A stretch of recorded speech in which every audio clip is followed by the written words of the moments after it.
Hello my dear family, welcome back to my channel. ಹೇಗಿದ್ದೀರಾ ಎಲ್ಲರೂ? ನಾನಂತೂ ಸಕ್ಕತ್ತಾಗಿದ್ದೀನಿ. ಯಾರಾದರೂ ನನ್ನ ವೀಡಿಯೋನ ಮೊದಲನೇದಾಗಿ ನೋಡ್ತಾ ಇರೋರು ದಯವಿಟ್ಟು ಸಬ್ಸ್ಕ್ರೈಬ್ ಮಾಡಿ, ಹಾಗೆ ಸೈಡಲ್ಲಿರೋ ಬೆಲ್ ಐಕನನ್ನು ಪ್ರೆಸ್ ಮಾಡಿ. ಇದೇ ರೀತಿ ನಾನು ಹಾಕೋ ಪ್ರತಿಯೊಂದು ವೀಡಿಯೋದ ನೋಟಿಫಿಕೇಷನ್ ಕೂಡ ನಿಮಗೆ ಆವಾಗಲೇ ಬರುತ್ತೆ. ಓಕೆ, ಇವತ್ತು ನಾನು ನಂದು ಏನು ಪಿಗ್ಗಿ ಬ್ಯಾಂಕ್ ಇದೆಯಲ್ಲ, ಇದರಲ್ಲಿ ಕಂಪ್ಲೀಟಾಗಿ ನಾನು ಕಾಯಿನನ್ನು ಹಾಕಿಟ್ಟಿದ್ದೀನಿ. ಇದು ಆಲ್ಮೋಸ್ಟ್ ಫುಲ್ಲಾಗಿದೆ. ಒಂದು ಸ್ವಲ್ಪ ಅದು ರೌಂಡಲ್ಲಿರೋ ಕಾರಣ ಸ್ವಲ್ಪ ಮೇಲೆ ಮಾತ್ರ ಸ್ವಲ್ಪ ಬಾಕಿ ಇತ್ತು. ತುಂಬಾ ವೆಯ್ಟ್ ಕೂಡ ಇತ್ತು. ಅಲ್ಲಿಂದ ಇಲ್ಲಿಗೆ ಶಿಫ್ಟ್ ಮಾಡಲಿಕ್ಕೆಲ್ಲ ತುಂಬಾ ಕಷ್ಟ ಆಗ್ತಾಯಿತ್ತು. ಹಾಗಾಗಿ ಅದು ಫುಲ್ಲಾಗಿದೆ. ಇದನ್ನು ಇವತ್ತು ನಾನು ಓಪನ್ ಮಾಡಬೇಕು ಅಂತ ಇದರಲ್ಲಿ ಎಷ್ಟು ಅಮೌಂಟ್ ಸೇವ್ ಮಾಡಿದ್ದೀನಿ ಅಂತ ಹೇಳಿ ನಾನಿವತ್ತು ತೋರಿಸ್ತಾ ಇದ್ದೀನಿ. ಇದನ್ನು ಓಪನ್ ಮಾಡೋದಕ್ಕೆ ಹೊರಟಿದ್ದೀನಿ. ನೋಡೋಣ ಎಷ್ಟು. ಇದರಲ್ಲಿ ಫುಲ್ಲು ಏನೊಂದು ನೋಟ್ ಕೂಡ ಹಾಕಿಲ್ಲ.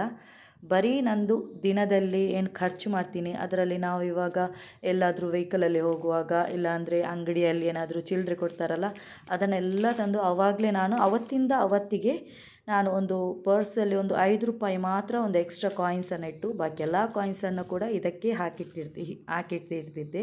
ಅಂದರೆ ₹5 ಏನಕ್ಕಾದರೂ ಬೇಕಾಗುತ್ತೆ. ಯಾರಾದರೂ ಒಂದು ಬಸ್ಸಲ್ಲಿ ಹೋಗುವಾಗಲೋ ಇಲ್ಲಾಂದರೆ ಆಟೋದಲ್ಲಿ ಹೋಗೋ ಏನಾದರೂ ಒಂದು ಚೇಂಜ್ ಕೇಳಿದರೆ ನಮ್ಮ ಹತ್ರ ಚೇಂಜ್ ಇರಬೇಕು. ಇಲ್ಲಾಂದರೆ ಅದರಲ್ಲಿ ಕೂಡ ಅವರು ನಮ್ಮ ಹತ್ರನೇ ₹5 ₹10 ಅಂತ ತಗೊಂಡೋಗ್ತಾರೆ.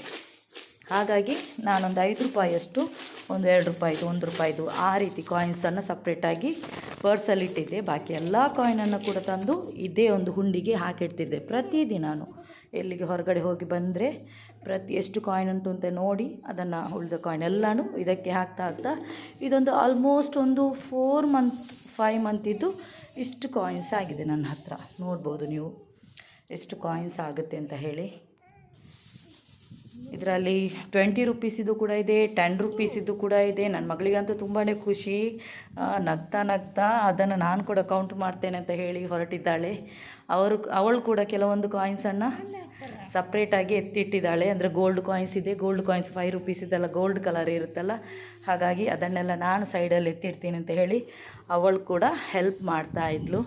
ಇದರಲ್ಲಿ ₹20 ಕಾಯಿನ್ಸ್ ಕೂಡ ಇದೆ, ₹5 ₹10 ₹2 ಹಾಗೂ ₹1 ಕಾಯಿನ್ಸ್ ಕೂಡ ತುಂಬಾ ಇದೆ. ಹಾಗಾಗಿ ನೋಡುವ ಎಷ್ಟೆಲ್ಲ ಕೌಂಟ್ ಆಗುತ್ತೆ ಅಂತ ಹೇಳಿ, ಇದನ್ನು ಟೋಟಲಾಗಿ ಎಷ್ಟು ಅಮೌಂಟ್ ಆಗುತ್ತೆ ಅಂತ ಹೇಳಿ ನಾನು ಎಲ್ಲನ ಒಂದು ರಾಶಿ ಹಾಕಿ ಸಪ್ರೇಟ್ ಮೊದಲು ಮಾಡಿದೆ. 20, 10, 5 ಎಲ್ಲ ಸಪ್ರೇಟ್ ಮಾಡಿದರೆ ಕೌಂಟ್ ಮಾಡಲಿಕ್ಕೆ ತುಂಬಾ ಈಸಿ ಆಗುತ್ತೆ ಅಂತ ಹೇಳಿ ಸಪ್ರೇಟ್ ಮಾಡ್ತಾಯಿದ್ದೆ. ನೀವು ಕೂಡ ಇದೇ ರೀತಿಯಾಗಿ ಕಾಯಿನ್ಸ್ ಕೂಡ ವೇಸ್ಟ್ ಮಾಡಬೇಡಿ. ಕಾಯಿನ್ಸಲ್ಲಿ ಏನಾಗಲಿಕ್ಕಿಲ್ಲ ಅಂತ ಹೇಳಿ ನೋಡಿ. ನಾನಿದು ₹1 ಕಾಯಿನ್ಸ್ ಕೂಡ ಹಾಕಿ ಇಷ್ಟೊಂದು ಕಾಯಿನ್ಸನ್ನು ಕಲೆಕ್ಟ್ ಮಾಡಿಟ್ಟಿದ್ದೀನಿ. ಆಮೇಲೆ ನನ್ನ ಮಕ್ಕಳು ಕೂಡ ಬಂದರು, ನನ್ನ ಮಗ ಕೂಡ ಬಂದ. ಅವನು ಕೂಡ ಸ್ವಲ್ಪ ಹೆಲ್ಪ್ ಮಾಡ್ದ ಕಾಯಿನ್ಸ್ ಎಲ್ಲ ಸಪ್ರೇಟ್ ಮಾಡಲಿಕ್ಕೆ. ಎಲ್ಲನೂ ಸಪ್ರೇಟೇ ಮಾಡ್ತಾಯಿದ್ದೀವಿ, ಕೌಂಟ್ ಮಾಡಲಿಕ್ಕೆ ಈಸಿ ಆಗುತ್ತೆ ಅಂತ ಹೇಳಿ.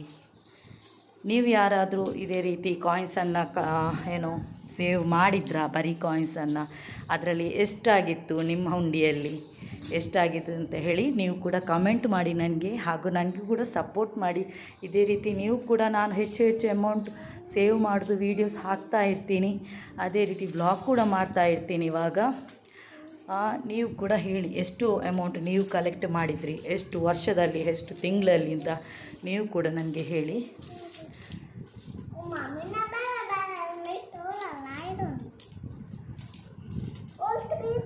₹20 ಅಷ್ಟೊಂದು ಜಾಸ್ತಿ ಇರಲಿಲ್ಲ. ಆದರೆ ₹10 ₹5 ಇದ್ದಂತೂ ತುಂಬಾ ಇತ್ತು.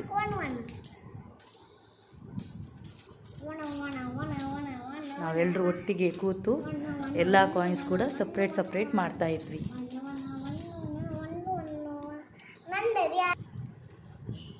ನೋಡಿ, ಇವಾಗ ಆಲ್ಮೋಸ್ಟ್ ಎಲ್ಲ ಸಪ್ರೇಟ್ ಆಗಿದೆ. ಇದು ₹10 ಕಾಯಿನ್ ಅಲ್ಲ, ಅದು ₹5, ಇದು ₹10 ಹಾಗೂ ₹2 ₹1 ಎಲ್ಲ ಕಾಯಿನ್ಸ್ ಕೂಡ ಇದೆ.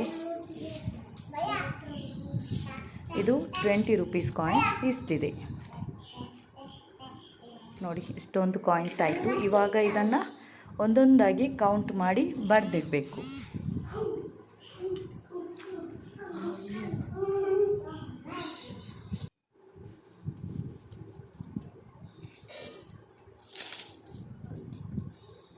ಮೊದಲು ₹20 ಕಾಯಿನ್ಸನ್ನು ನಾನು ಕೌಂಟ್ ಮಾಡ್ತಾ ಇದ್ದೀನಿ.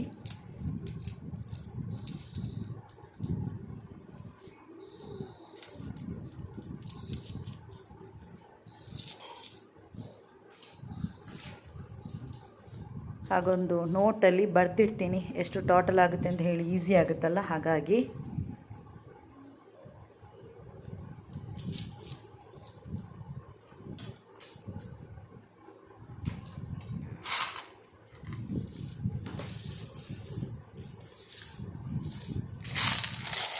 ಇವಾಗ 10 ರುಪೀಸ್ ಕಾಯಿನ್ಸನ್ನು ಕೌಂಟ್ ಮಾಡಬೇಕು. ನೋಡಿ ಇಷ್ಟೊಂದು ಕಾಯಿನ್ಸ್ ಆಗಿದೆ. ತುಂಬಾ ಖುಷಿ ಆಗುತ್ತೆ. ಅಂದರೆ 10 ರುಪೀಸ್, 5 ರುಪೀಸ್, 20 ರುಪೀಸ್ ಎಲ್ಲ ಇದೆಲ್ಲ ಜಾಸ್ತಿ ಅಮೌಂಟ್ ಅಲ್ವಾ, ಹಾಗಾಗಿ ಇದೇ ತುಂಬಾ ಆದರೆ ಒಂದು ದೊಡ್ಡ ಅಮೌಂಟ್ ಆಗುತ್ತೆ. ಇದನ್ನು ನಾನು 10 ರುಪೀಸಿದ್ದು 100 ಆಗಿ 10 ಕಾಯಿನ್ಸ್ ಆಗಿ ಸಪ್ರೇಟ್ ಮಾಡಿ ಈ ರೀತಿ ಗುಂಪು ಕಟ್ಟಿ ಇಡ್ತೀನಿ. ಫಸ್ಟಿಗೆ 100 ರುಪೀಸ್ ಥರ, ಆವಾಗ ಕೌಂಟ್ ಮಾಡಲಿಕ್ಕೆ ತುಂಬಾ ಈಸಿ ಆಗುತ್ತೆ. 10 ಕಾಯಿನನ್ನು ಸಪ್ರೇಟ್ ಮಾಡಿಡ್ತೀನಿ.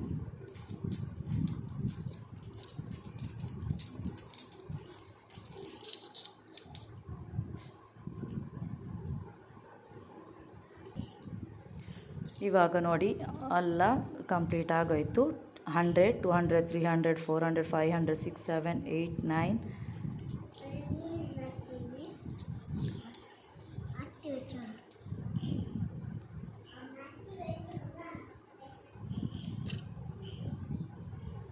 1240 ಆಗಿತ್ತು. 10 ರುಪೀಸಿದ್ದು ಕಾಯಿನ್ಸೇ ನೋಡಿ ಇಷ್ಟೊಂದು ಅಮೌಂಟ್ ಆಗಿದೆ. 1000 ಎಬವ್ ಆಗಿದೆ 10 ರುಪೀಸಿದ್ದು. ಓಕೆ, 1220. ಇವಾಗ 10 ರುಪೀಸಿದ್ದು ಅದೇ ರೀತಿ ಸಪ್ರೇಟಾಗಿಡ್ತೀನಿ.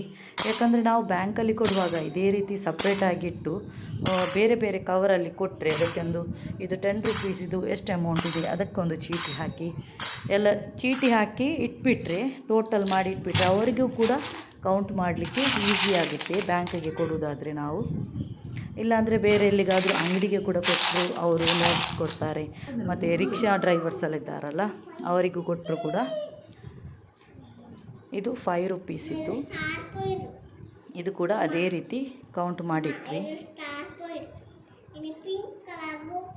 ನನ್ನ ಮಕ್ಕಳು ಕೂಡ ನನಗೆ ತುಂಬಾ ಹೆಲ್ಪ್ ಮಾಡ್ತಾ ಇದ್ದಾರೆ.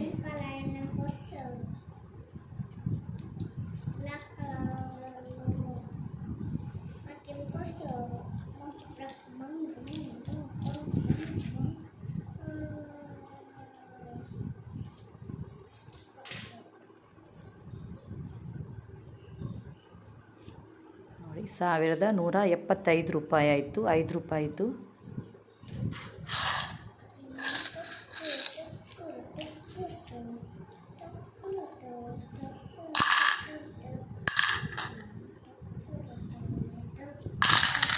ಇದನ್ನು ಕೂಡ ಅದೇ ರೀತಿ, ಅಂದರೆ ನಾನು ಬೇರೆ ಕವರಲ್ಲಿ ಹಾಕಿ ಕೊಡ್ತೀನಿ.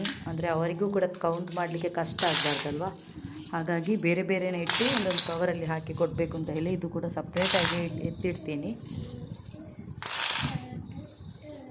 ಎಲ್ಲ ಒಟ್ಟಿಗೆ ಕೊಟ್ಟರೆ ಅವರದ್ದು ಕೂಡ ಟೈಮ್ ವೇಸ್ಟ್ ಆಗುತ್ತೆ. ಬ್ಯಾಂಕಲ್ಲೆಲ್ಲಂತೂ ಅವ್ರಿಗೆ ತುಂಬಾ ಕಷ್ಟ ಆಗುತ್ತೆ. ಸಪ್ರೇಟ್ ಕೊಟ್ಟರೆ ಅವರಿಗೂ ಈಸಿ ಆಗುತ್ತೆ. ನಾವು ಕೌಂಟ್ ಮಾಡಿ ಒಂದು ಚೀಟಿ ಹಾಕಿಬಿಟ್ಟು ಕೊಟ್ಟರೆ. ಇವಾಗ 2 ರುಪೀಸಿದ್ದು ನನ್ನ ಮಗ ಎಲ್ಲ ಕೌಂಟ್ ಮಾಡಿ ಅದೇ ರೀತಿ ಇಟ್ಟಿದ್ದಾನೆ.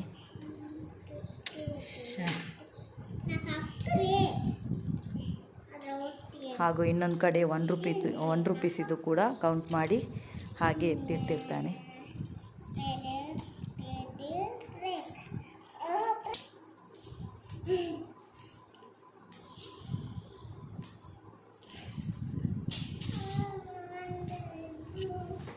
ಹಣ ಸೇವ್ ಮಾಡಿ ಅದರದ್ದು ಟೋಟಲ್ ಮಾಡುವಾಗ ಇರೋ ಖುಷಿನೇ ಬೇರೆ. 40, 60, 80, 100, 40, 60, 80. ನನಗಂತೂ ಇದೊಂದು ಅಭ್ಯಾಸನೇ ಆಗಿಬಿಟ್ಟಿದೆ.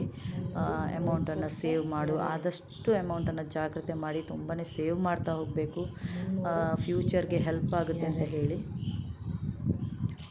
ನೋಡಿ 2 ರುಪೀಸಿದ್ದು 322 ರುಪೀಸ್ ಆಗಿದೆ. ಹಾಗೆ ಟೋಟಲ್ ಆಗಿ 3143 ರುಪೀಸ್ ಆಗಿದೆ. 3000 ಅಬವ್ ಆಗಿದೆ ಇವಾಗ ನಂದು. ನೋಡಿ ಬರೀ ಕಾಯಿನ್ಸ್, ಹನಿ ಸೇರಿದ್ರೇ ಹಳ್ಳ ಅಂತ ಹೇಳ್ತೀವಲ್ವ, ಹಾಗಾಗಿ ಬರೀ ಕಾಯಿನ್ಸೇ 3145 ರೂಪಾಯಿ ಅಷ್ಟು ಆಗಿದೆ. ಓಕೆ, ಇಲ್ಲಿಗೆ ನಂದೆಲ್ಲ ಕಾಯಿನ್ಸ್ ಇದು ಟೋಟಲ್ ಆಯಿತು. ಇಲ್ಲಿಗೆ ನಾನು ವಿಡಿಯೋನ ಕಂಪ್ಲೀಟ್ ಮಾಡ್ತಾ ಇದ್ದೀನಿ. ಓಕೆ, ಯಾರೆಲ್ಲ ಸಬ್ಸ್ಕ್ರೈಬ್ ಮಾಡಿಲ್ಲ ಅವ್ರಿಗೆ ದಯವಿಟ್ಟು ಸಬ್ಸ್ಕ್ರೈಬ್ ಮಾಡಿ, ಹಾಗೆ ಸಪೋರ್ಟ್ ಮಾಡಿ ಕೂಡ. ಇದೇ ರೀತಿ ನೀವು ಅಮೌಂಟನ್ನು ಸೇವ್ ಮಾಡ್ತಾ ಬನ್ನಿ. ಓಕೆ, ಕಾಯಿನ್ಸ್ ನೋಡಿ ಹನಿ ಹನಿ ಸೇರಿದರೆ ಹಳ್ಳ ಅಂತ ಹೇಳ್ತೀವಲ್ಲ, ಇದೇ ರೀತಿ ನಂದು ಬಾರಿ ಇದು 4-5 ತಿಂಗಳದ್ದು ಅಮೌಂಟ್ ಆಗಿದೆ. Okay, take care of you. Bye bye.